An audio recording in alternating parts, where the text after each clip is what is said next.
یہ ایک بلا ہے جو زہر قاتل سے بری ہوئی ہے. آج جو میرا ٹاپک ہے وہ ہے keep control on your tongue. آج جو میرا مضمون ہے وہ ہے اپنی زبان کو قابو میں رکھیں. آج کا میرا عنوان کیا ہے؟ اونچی بولنا ہے. آج کا میرا عنوان کیا ہے؟ اپنی زبان کو قابو میں رکھیں. تو یاد رکھیں اس زبان کے لیے عبرانی میں جو لفظ استعمال کیا جاتا ہے وہ لفظ ہے لشون قبض. عربی میں لسان، یونانی میں گلوسا اور انگلش میں ٹنگ یعنی زبان. اب زبان جو ہے یہ انسانی جسم کے اندر ایک ایسا عضو ہے جو قوت گویائی کے طور پر استعمال میں لایا جاتا ہے.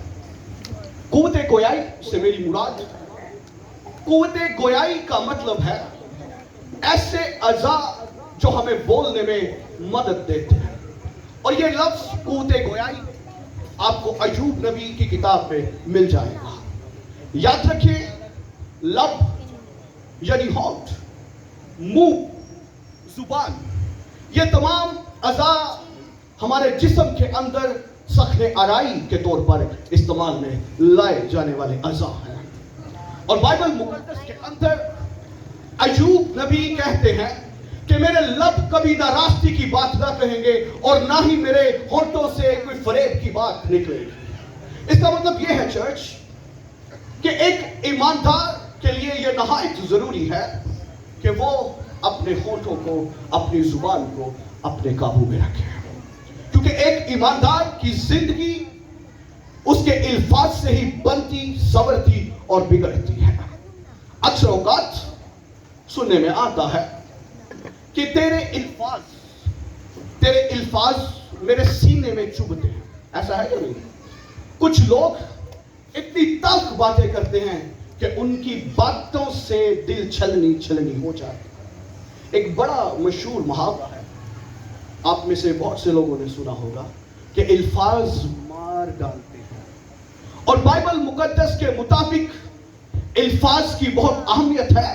ایک ایماندار کی زندگی کا دار و مدار، انحصار اس کے بولنے کے مطابق ہوتا ہے. بالخصوص مرقس کی انجیل کے اندر کلام مقدس میں یہ مرقوم ہے.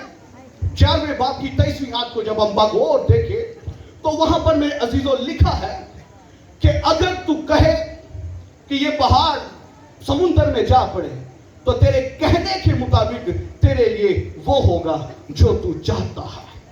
اس کا مطلب یہ ہے کہ کہنے سے عمل ہے. روحانی پہلو میں ہم دیکھیں تو زبان کا تعلق ہماری ایک اسپرچول لائف پر بہت ایفیکٹ ہے. یاد رکھیں میرے عزیزوں کلام اقدس کے اندر لکھا ہے کہ زبان زہر قاتل سے بری ہے. ایک بہت خوبصورت مثال، تھنک بیفور اسپیک، پہلے تولو پھر بولو.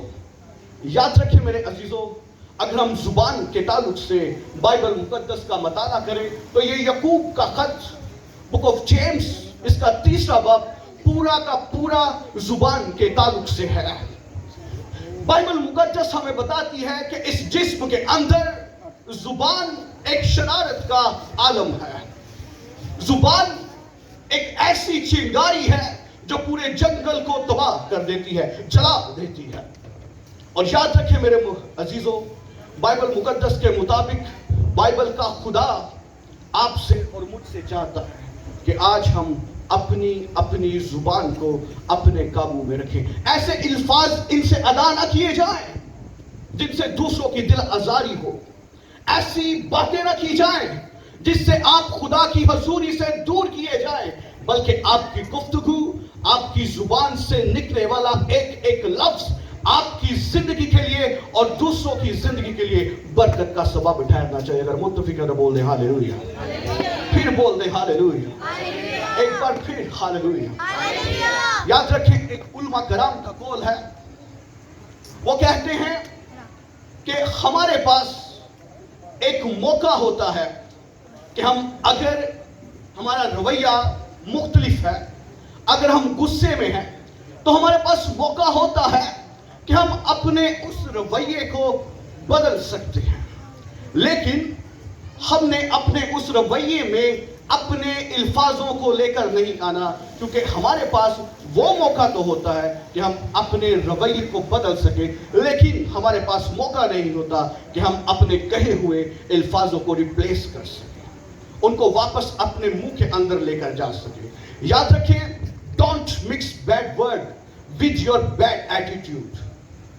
If you have chance to change your mood, but you have never chance to change your word you have spoken. آپ کے پاس دوسرا موقع نہیں ہوگا. جو الفاظ ایک بار آپ کے منہ سے نکل چکے ہوں گے, آپ دوبارہ ان کو اپنے منہ کے اندر نہیں لے کر آ سکتے. وہ کہتے ہیں نا کہ انسان تے بھول جاندہ ہے پر گلاں یاد رہندی ہیں. کنوں کنوں گلاں یاد نے؟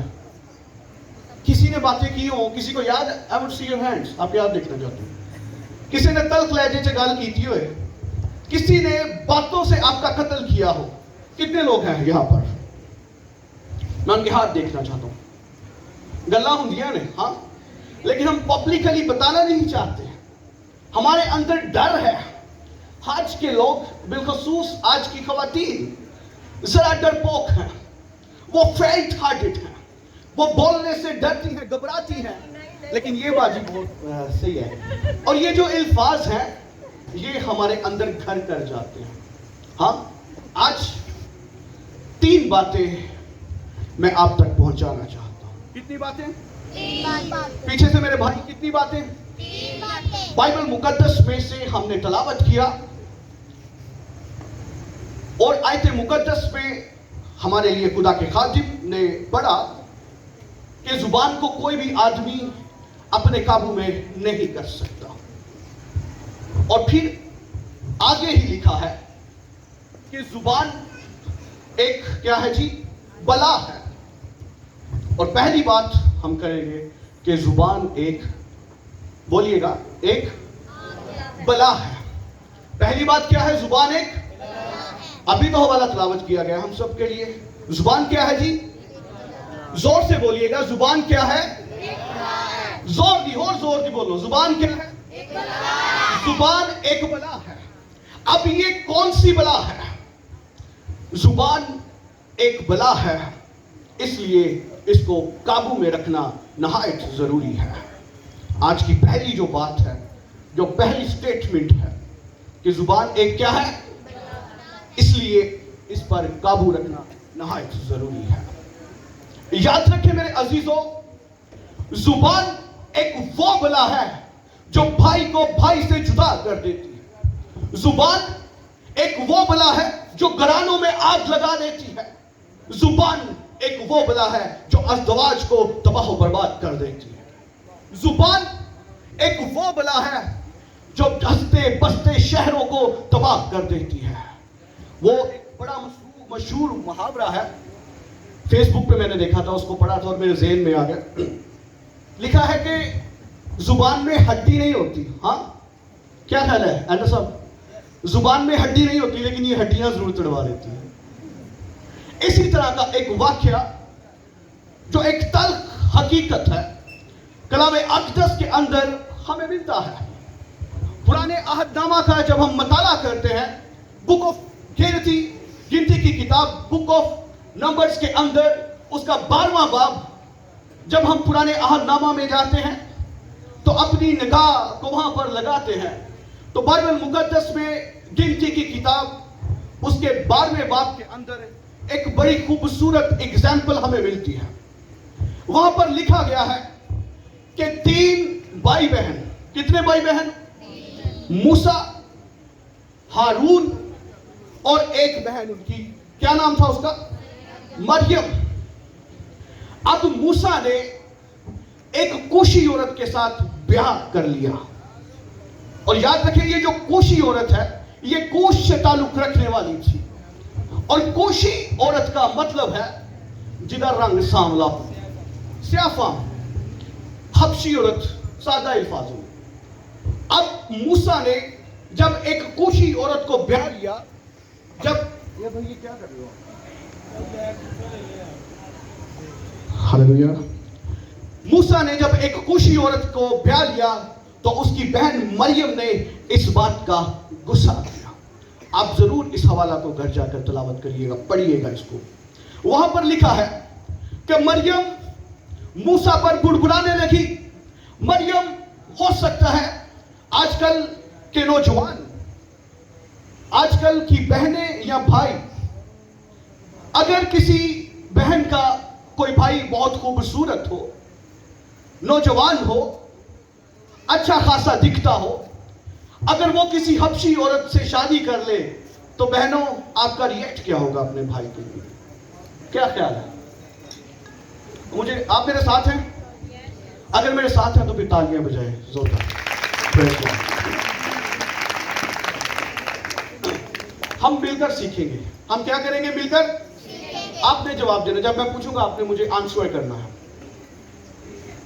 اگر کسی بہن کا خوبصورت نوجوان بھائی آج کے زمانہ کے اندر اپنی مرضی سے کسی حبشی عورت نو بیاہ لیا بیکار ہے تو پھر کی ریئیکٹ ہوئے گا؟ باتیں کی جائیں گی، ہاں، اس پر فکریں کسے جائیں گی، انگلیاں اٹھیں گی، پورا ٹبر انہوں ذلیل کرن تے اتر آئے گا۔ ہاں، تینوں ہی لبی سی، تینوں اور کوئی نہیں سی لبی ہے، تینوں اپنے ٹرائب، اپنے قبیلے، اپنے قصبے چ کوئی نہیں لبی، تو ایک حبشی عورت نو لے آیا ہے۔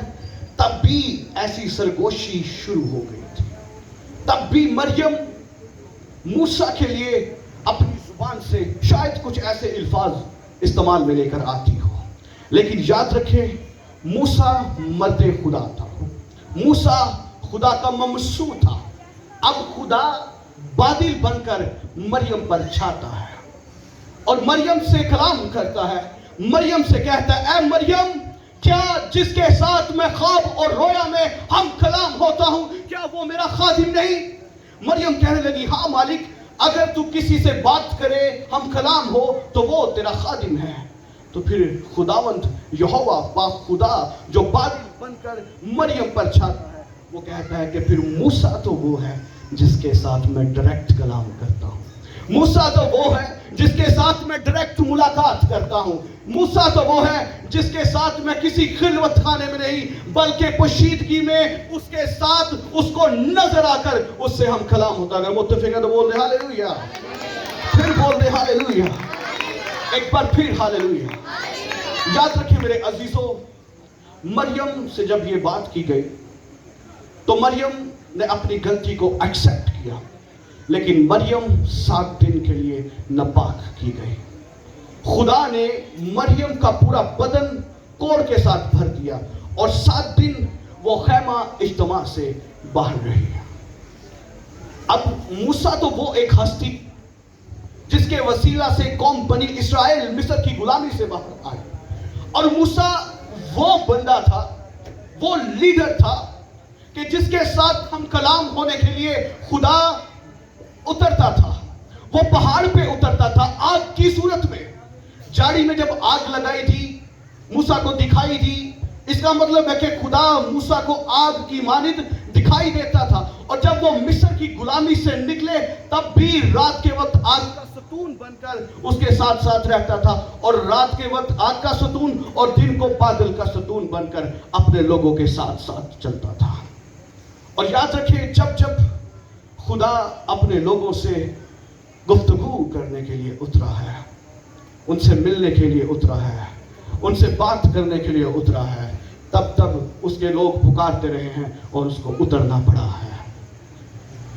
اور یاد رکھیں، ایک دن اس نے بڑا ہی خوبصورت فیصلہ کر لیا، وہ چرنی میں اتر آیا۔ کوئی تعلیم بجا سکتا ہے پلیز؟